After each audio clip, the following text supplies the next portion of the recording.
CDP class 16। Session पसंद आए तो लाइक शेयर सब्सक्राइब कर लीजिएगा अगर ना किया हो तो, है ना। फर्स्ट क्वेश्चन है आज के लिए, अच्छे क्वेश्चंस रहेंगे, थोड़े से अलग रहेंगे, मजा आएगा सॉल्व करने में। Evaluation is different from measurement, so evaluation is. भैया अगर हम बात करें तो एक शब्द होता है मूल्यांकन और दूसरा है मापन और तीसरा होता है असेसमेंट यानी कि आकलन। ठीक, तो बात हो रही है जो मूल्यांकन है, इवेल्युएशन है, वो कैसे डिफरेंट है मेजरमेंट से यानी मापन से। एक लाइन तो ये हो गई कि मूल्यांकन मापन से अलग है, तो इवेल्युएशन इज, भाई इवेल्युएशन डिफरेंट है किससे, मेजरमेंट से, तो इवेल्युएशन क्या है फिर। देखते हैं, चार ऑप्शंस हैं। One component of measurement, an extension of measurement, मापन का ही एक विस्तार है। A term used interchangeably with measurement, measurement के साथ मतलब मेजरमेंट की जगह कभी कभी हम असेसमेंट या इवेल्युएशन यूज कर लेते हैं। क्या ऐसा है जैसे हम मोटिवेशन की जगह नीड यूज कर लेते हैं? हमने तो ऐसा नहीं पढ़ा कभी, इवैल्यूएशन की वीडियो ना देखी हो सीसीई की तो देख लीजिएगा। फिर है कंप्लीटली डिफरेंट फ्रॉम मेजरमेंट, मापन से पूरी तरीके से अलग है। आंसर कीजिए फटाफट से, बताइए एक बार, तभी आगे बढ़ेंगे। कई लोग कह रहे हैं सी है आंसर। चलिए मिनी मोनिका धन्यवाद। देखिए एक बार, evaluation is different from measurement, evaluation क्या है, डिफरेंट है मेजरमेंट से, तो इवैल्यूएशन है क्या, वन कंपोनेंट ऑफ मेजरमेंट, उल्टा हो गया। इवैल्यूएशन का कंपोनेंट है कौन, मेजरमेंट भी और असेसमेंट भी, ना कि इवैल्यूएशन इन दोनों का कंपोनेंट हुआ। ठीक, तो गलत हो गया। एन एक्सटेंशन ऑफ मेजरमेंट, ये बात जो है सही है। इवैल्यूएशन क्या है, एक एक्सटेंशन है, एक विस्तार है जिसमें बहुत सारी चीजें आ जाएंगी। मेजरमेंट एक नैरो कॉन्सेप्ट, एक छोटा सा कॉन्सेप्ट है कि जिन चीजों को आप नंबर्स में माप सकते हैं, संख्याओं में माप सकते हैं। मान लीजिए 48% आए, तो ये क्या है, आपने माप लिया नंबर्स में, सिंपल, इसको मापन कहेंगे। लेकिन इवैल्यूएशन में क्या होगा, या असेसमेंट कैसे अलग है इससे। असेसमेंट में क्या है, आप इंफॉर्मेशन इकट्ठा करते हैं बच्चे के बारे में ताकि उसको और इंप्रूव करा सकें, उसकी टीचिंग लर्निंग प्रोसेस को आगे देख सकें, कहां आपको जरूरत है चेंजेस लाने की। इवैल्यूएशन एक जजमेंटल प्रोसेस है जिसके अंदर असेसमेंट भी आ गया और मेजरमेंट भी। जजमेंटल कैसे है, आपके जो भी टीचिंग ऑब्जेक्टिव्स निर्धारित हुए थे, जो शिक्षण के उद्देश्य निर्धारित हुए थे, उनको किस हद तक अचीव कर लिया गया, बच्चे की परफॉर्मेंस की या उसकी अचीवमेंट है क्या, ये जांचने का काम करेगा कौन, इवैल्यूएशन यानी मूल्यांकन। ठीक है बात। A term used interchangeably with measurement, ऐसा नहीं है, कंप्लीटली डिफरेंट नहीं है। मेजरमेंट का एक्सटेंशन कैसे हुआ, भाई ये जो 48% है ये भी तो हेल्प करेगा ना फाइनली इवैल्यूएट करने में कि अचीवमेंट कितनी हुई, किस तरीके की मार्किंग हुई, क्या पाया क्या खोया, ये सारी चीजें पता लगेंगी बच्चे के बारे में। तो इवैल्यूएशन एक कंप्लीट बड़ी प्रोसेस हो गई। क्वेश्चन नंबर 2 देखिए एक बार, an upper primary school constructivist classroom would foresee the following role of students in their own assessment. मतलब कि एक अपर प्राइमरी स्कूल की बात हो रही है, क्लासरूम कैसा है, कंस्ट्रक्टिविस्ट यानी रचनावादी। देखो कंस्ट्रक्टिविज्म ऐसा कॉन्सेप्ट बन चुका है, आपका पीछा नहीं छोड़ेगा ये, क्योंकि बच्चे की हित की बात करेगा कंस्ट्रक्टिविज्म, रचनावाद, या फिर अगर हम बात करें चाइल्ड सेंटर्ड एजुकेशन यानी बाल केंद्रित शिक्षा। ठीक है बात। तो बच्चों का क्या रोल है उनके अपने असेसमेंट में, कंस्ट्रक्टिविस्ट क्लासरूम में बच्चों का उनके ही आकलन में क्या एक उनकी भूमिका है, ये बताना है। बताइए एक बार। फर्स्ट ऑप्शन देखिए, make detailed guidelines for how marks would be correlated to students achievement and prestige in class. मतलब ये देखेंगे कि बच्चे की इज्जत से कितना जुड़ा हुआ है, उसके कॉलर ऊपर होंगे या नीचे, उसके मार्क्स से ये बात जुड़ी हुई है। या फिर students would be the sole determinants of their own assessment, बच्चे अपने आकलन के अकेले निर्धारक होंगे। या फिर students would plan for assessment with the teacher, या फिर denying that assessment has a role in teaching learning process, मतलब असेसमेंट का कोई रोल नहीं है, ये कह देंगे। आंसर कीजिए एक बार, आंसर क्या होगा इसका। देखो सोल डिटर्मिनेंट्स नहीं हो सकते, सिर्फ बच्चे ही अगर खुद को असेस कर लें पूरी तरीके से, टीचर की तो जरूरत नहीं पड़ेगी फिर। तो बात हो रही है कंस्ट्रक्टिविज्म में टीचर क्या है, फैसिलिटेटर है, सुविधादाता है। Students would plan for assessment with the teacher, teacher के साथ अगर मोर नॉलेजेबल अदर है वहां, उनके साथ अगर प्लान करेंगे, कुछ एक्टिविटीज करेंगे, ग्रुप्स में सीखने की कोशिश करेंगे, प्रॉब्लम्स को पूछेंगे, खुद को इवैल्यूएट कर रहे हैं, टीचर से फीडबैक ले रहे हैं, तो ये क्या है, अच्छा है। बच्चे एक्टिव हैं, यहाँ एक्टिव बिल्डर्स ऑफ नॉलेज हैं, प्रॉब्लम सॉल्व कर रहे हैं, और क्या ग्रुप्स में कोऑपरेटिव लर्निंग हो रही है, कितनी सारी चीजें मीनिंगफुल लर्निंग हो रही है। तो ये सब कंस्ट्रक्टिविज्म से जुड़ा हुआ है। आगे बढ़ेंगे, क्वेश्चन नंबर 3 देखिए, assessment for learning reinforces the dash between assessment and instruction. जो सीखने के लिए आकलन है, मूल्यांकन की जगह इसको आकलन कर लीजिएगा हिंदी में, आकलन और निर्देश के बीच में किस चीज को पुष्ट करता है? Question number A, option number A कह रहे हैं आप। देखिए, असेसमेंट फॉर लर्निंग मतलब सीखने के लिए आकलन, यानी during the process of teaching learning.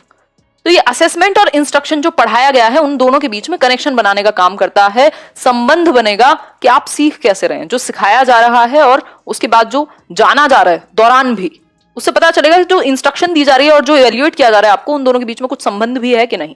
ठीक, टीचिंग क्या है, शिक्षण क्या है, बताइए। आप सभी भावी शिक्षक हैं या ऑलरेडी टीचिंग ट्रेनिंग करके बैठे हैं या कर रहे होंगे कई लोग। शिक्षण क्या है? प्लान्ड एक्टिविटी है, नियोजित गतिविधि। कंटेंट सेंटर्ड एक्टिविटी है, बस किताबें ला करके पीडीएफ्स भर लें हम अपने फोन में, या नोटबुक्स बहुत सारी इकट्ठी कर लें, बुक्स नोट्स खरीद लें पूरे मार्केट के, या टीचर क्या करे, किसी के नोट्स उठा के पढ़ा दे। या फिर टीचर सेंटर्ड एक्टिविटी है, इवैल्यूएशन सेंटर्ड एक्टिविटी है क्या टीचिंग?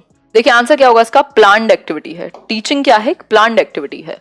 आपका लेसन प्लान से लेकर और यूनिट प्लान से लेकर आपके ईयरली प्लान्स बनाए जाते हैं। नियोजित गतिविधि है, कौन से एग्जाम्पल्स, कौन सा चैप्टर, किस एज के लिए, कौन सा मेथड, कौन सी टेक्निक, क्या पेडागोजी, बच्चे कैसे रिएक्ट करेंगे, उनको कैसे आप मैनेज करेंगे, क्लासरूम मैनेजमेंट, 70 चीजें जो हैं वो प्लान है। 70 से 71 भी हो सकती हैं, है ना। तो इसको हम ये नहीं कह सकते कि कोई टीचर है, ये जनरली होता है कि हम पढ़ के नहीं पढ़ाते। जी आप गधे हैं अगर आप पढ़ के नहीं पढ़ाते, दैट मीन्स आप अपने काम के प्रति सीरियस नहीं है। क्योंकि टीचिंग क्या है? Planned activity. आपको लेसन प्लान करना चाहिए, है ना। हमेशा आपको हो सके तो जितना हो सके कुछ बेहतर जानना चाहिए और फिर आगे वो डिलीवर भी करना चाहिए अपनी समझ के अनुसार। तो टीचिंग हमेशा प्लान्ड होनी चाहिए। ये नहीं होना चाहिए आपने कुछ 10 साल पहले कुछ किया था और अब आप उसी को लगातार चला रहे हैं, ना बच्चे की नीड को समझ रहे हैं, ना ये देख रहे हैं कि परिवर्तन भी किया जाए कुछ। ठीक, तो ये प्लान्ड एक्टिविटी है प्रॉपर, और प्लानिंग होनी चाहिए आपकी क्लासरूम में जाने से पहले। नेक्स्ट है लर्निंग इज अ, यानी अधिगम क्या है? टीचर सेंटर्ड एक्ट है, पर्पसफुल एक्ट है, स्कूल बेस्ड एक्ट है, या इवैल्यूएशन बेस्ड एक्ट है? आंसर कीजिए। मैसेज पढ़ लिया अंशु त्रिपाठी, आंसर कीजिए फटाफट से। बी ऑप्शन, पर्पसफुल एक्ट है। टीचिंग लर्निंग क्या है? एक पर्पसफुल एक्ट है, एक उद्देश्यपूर्ण। आप यहाँ आए हैं किसी एक उद्देश्य के लिए, चाहे आप सीटेट की तैयारी कर रहे हैं, किसी टीचिंग एग्जाम की तैयारी कर रहे हैं, एक सब्जेक्ट पढ़ रहे हैं जिसका अपना एक पर्पस है कि कल जब आप क्लासरूम टीचिंग में जाएंगे तो आपके बिहेवियर में ऑलरेडी एक चेंज आ चुका होगा। आप एक ट्रेंड टीचर होंगे जिन्होंने कुछ एलिजिबिलिटी टेस्ट निकाले होंगे या फिर कोई और, उसके बाद एग्जाम देकर के वहां पहुंचे होंगे, मतलब एक प्रॉपर क्वालिफिकेशन लेके पहुंचे होंगे। यानी लर्निंग जो थी आपकी वो पर्पसफुल थी, तभी आप वहां पहुंचे। अभी आप कैट का पढ़ना शुरू कर दें तो पर्पस फिर वो हो जाएगा, ये नहीं रहेगा। तो एक पर्पसफुल एक्टिविटी है, सोशल एक्टिविटी है, ग्रेजुअल है। ये जितने भी लोग गायब हैं पढ़ाई के डर की वजह से, दैट मीन्स उन्हें लग रहा है कि वो 2 दिन में सब कुछ तैयार कर लेंगे, या उनकी बहुत ज्यादा तैयारी है ऑलरेडी। क्योंकि लर्निंग क्या है? ग्रेजुअल है, धीरे धीरे होगी। एक दिन में कोई आपको सारा भर के आपके दिमाग में, चिट्ठी तो है नहीं, आप रोबोट तो है नहीं, तो ग्रेजुअल है, धीरे धीरे परिवर्तन आएगा व्यवहार में आपके। एक दिन में आप नहीं समझ सकते सारी चीजें। Thinking can be explained as, चिंतन को आप कैसे समझा सकते हैं? आंसर कीजिए। Thinking can be explained as, क्या है थिंकिंग? कॉग्निटिव एक्टिविटी है सरकार, यानी संज्ञानात्मक गतिविधि है। संज्ञान से मतलब क्या है? The process of knowing. हम अपनी समझ को जैसे विकसित करते हैं, नॉलेज को कैसे कंस्ट्रक्ट करेंगे, ये सब हमारे संज्ञान का इस्तेमाल करके होंगी चीजें। इसमें आपका इंटेलिजेंस से लेकर के, आपकी प्रॉब्लम सॉल्विंग से लेकर के, आपकी तर्क करने की क्षमता यानी रीजनिंग से लेकर के, दुनिया भर की चीजें शामिल है। इमेजिनेशन से लेकर के, जो भी आप अपने दिमाग से करते हैं, है ना। इसके अलावा अगर मैं बात करूं यहाँ तो बहुत सारी चीजें, मतलब आप पूरा नोइंग की जो प्रोसेस, आप जानेंगे कैसे चीजों को, वो सब इसी में शामिल है। इवन लैंग्वेज डेवलपमेंट भी आपका इसी से जुड़ा हुआ है। दिमाग में ही तो है ना आपकी भाषा का विकास, वो भी left side of your left hemisphere में, ब्रेन के। ठीक है, तो कॉग्निटिव एक्टिविटी हुई। इमोशनल बिहेवियर थिंकिंग नहीं है, वो तो जब आप उसको लाएंगे तब हम कह सकते हैं। सोशल प्रोसेस और साइकोमोटर होता है जिसमें आप फिजिकली इन्वॉल्व हो, साइको और मोटर यानी गत्यात्मक। तो फिजिकली तो यहाँ दौड़ना लिखा होता तब तो हम कह देते। तो ये संज्ञानात्मक गतिविधि हुई, आप बैठे हुए हैं, आपके दिमाग में चीजें चल रही हैं, आप सोच रहे हैं। ठीक, थिंकिंग, रीजनिंग, प्रॉब्लम सॉल्विंग सब इसी में है। क्वेश्चन नंबर 7 देखिए, चाइल्ड सेंटर्ड टीचिंग हैपेंस, बाल केंद्रित शिक्षण जो है वो कब होगा? आंसर कीजिए आप लोग। देखिए एक बार, चाइल्ड सेंटर्ड टीचिंग हैपेंस यानी बाल केंद्रित शिक्षण जो है वो कैसे होता है? इंडिविजुअली यानी व्यक्तिगत रूप से, एक एक बच्चे को पढ़ाया जाएगा अलग अलग करके, एक बच्चे के लिए एक स्कूल, दूसरे बच्चे के लिए दूसरा स्कूल, 36 स्कूल खोल दो 36 बच्चों के लिए, ग्रुप्स में, इंडिविजुअली बट इन ग्रुप्स, या ओनली विद टीचर्स? बताइए एक बार। 7th का सी लॉक कर दें, ठीक है शक्ति जी, 1 नंबर दे देंगे 7th का सी। मैं अंशु एक वीडियो बना दूंगी कि आप शुरुआत से कैसे तैयारी कर सकते हैं सीटेट की, अगर अभी शुरू कर रहे हैं तो। वैसे आप काफी देर में जागे। चाइल्ड सेंटर्ड एजुकेशन ग्रुप्स में हो तो बेहतर है। क्यों? क्योंकि कोऑपरेटिव होगी। कोऑपरेटिव मतलब सहयोगात्मक, एक दूसरे के साथ बच्चे बहुत अच्छे से सीखते हैं जब वो ग्रुप्स में होते हैं, जब वो 4 लोगों में सीखते हैं, वो कोऑपरेशन सीखते हैं, वो एक दूसरे से स्किल्स सीखते हैं, वो टॉलरेंस सीखते हैं, 50 चीजें वो सीखते हैं एक दूसरे से, है ना, प्रॉब्लम सॉल्व करना सीखते हैं ग्रुप में। ठीक, तो समूहों में होना ज्यादा बेहतर है चाइल्ड सेंटर्ड का, है ना। इंडिविजुअली क्या है, इंडिविजुअली बेसिकली हम समाज में रहते हैं और सोशलाइजेशन एक बहुत बड़ा एस्पेक्ट है स्कूलिंग का हमारी, है ना। चलिए आगे बढ़े।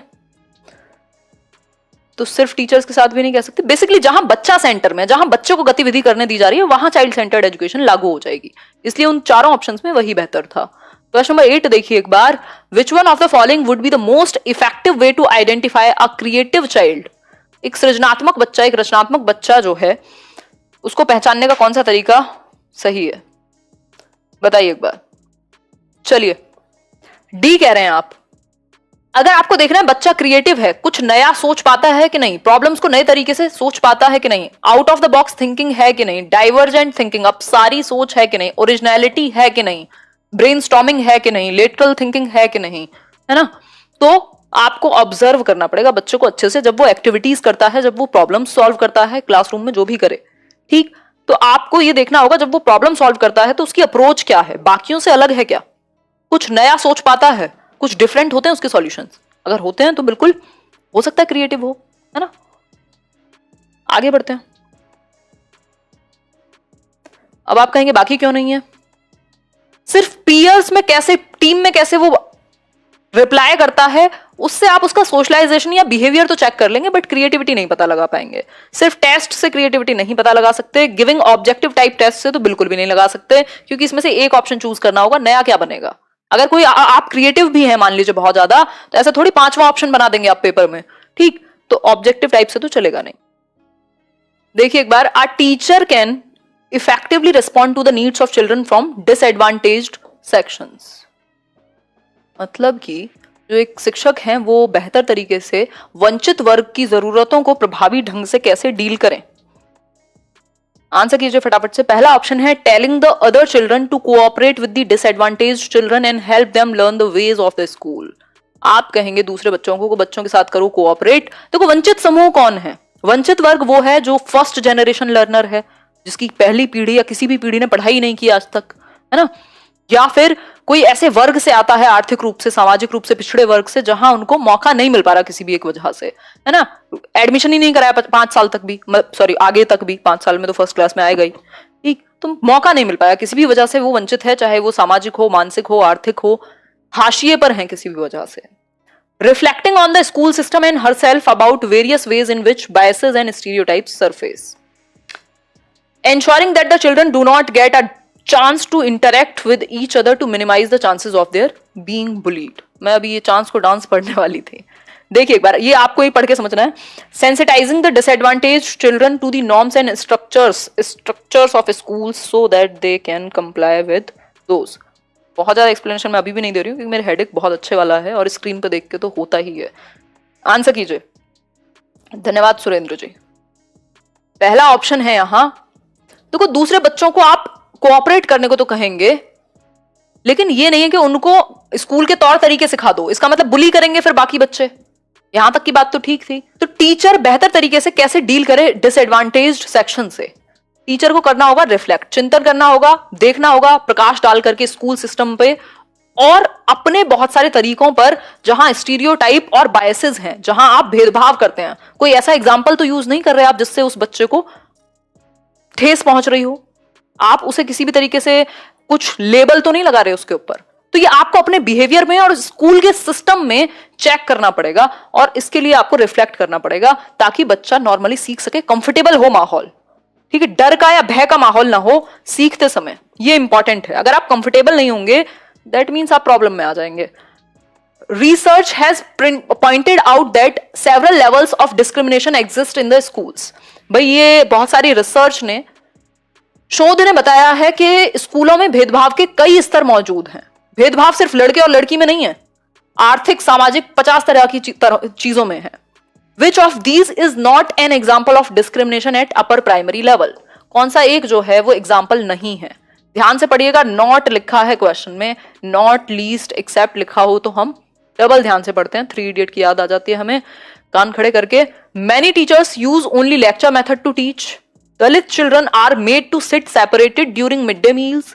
Girls are most encouraged to take up maths and science. या फिर teachers have low expectations of children from lower socio-economic strata. बताइए एक बार. 10th का A कह रहे हैं आप लोग, देखते हैं एक बार. जो लोग A कह रहे हैं वो बहुत ही अच्छी बात कर रहे हैं, क्योंकि ये ऑप्शन जो है कंफ्यूज कर रहा है आपको. देखिए एक बार, Many teachers use only lecture method to teach. ये बिल्कुल सही बात है कि ज्यादातर teachers chalk and talk method कहते हैं उसको, ओल्डेस्ट मेथड है, व्याख्यान विधि का इस्तेमाल करते हैं, बोलते रहते हैं और वो बच्चा लिखता रहेगा, निष्क्रिय होकर के बैठा है वो. ठीक, यहां पर research has pointed out that several levels of discrimination, बहुत तरह के भेदभाव हैं. लेक्चर मेथड से भेदभाव का कोई संबंध नहीं है. टीचिंग लर्निंग प्रोसेस आपकी बोरिंग हो सकती है, लेकिन इसका मतलब ये नहीं है कि आप भेदभाव करेंगे. लेक्चर मेथड में, व्याख्यान विधि में, भाई आप व्याख्यान कर रहे हैं किसी एक टॉपिक का, मैं भी आपके साथ डिस्कस कर रही हूं, क्या है इसमें, कौन सा भेदभाव? तो ये भेदभाव का कोई लक्षण नहीं है. बाकी सारे दलित चिल्ड्रन के साथ गलत हो रहा है तो ये भी भेदभाव है, गर्ल्स के साथ गलत है तो वो भी भेदभाव है, क्योंकि सिर्फ गर्ल्स की तरफ झुक गए आप, है ना. किसी भी एक साइड झुकना भेदभाव ही कहलाएगा. Teachers have low expectations of children. ऐसे बच्चे जो कमजोर वर्ग से हैं उनसे आपकी एक्सपेक्टेशन ही ना हो, मतलब वो सीखे ही ना, आप ये चाहते हैं कि आपसे तो हो ही नहीं पाएगा, तो गलत हो जाएंगी चीजें.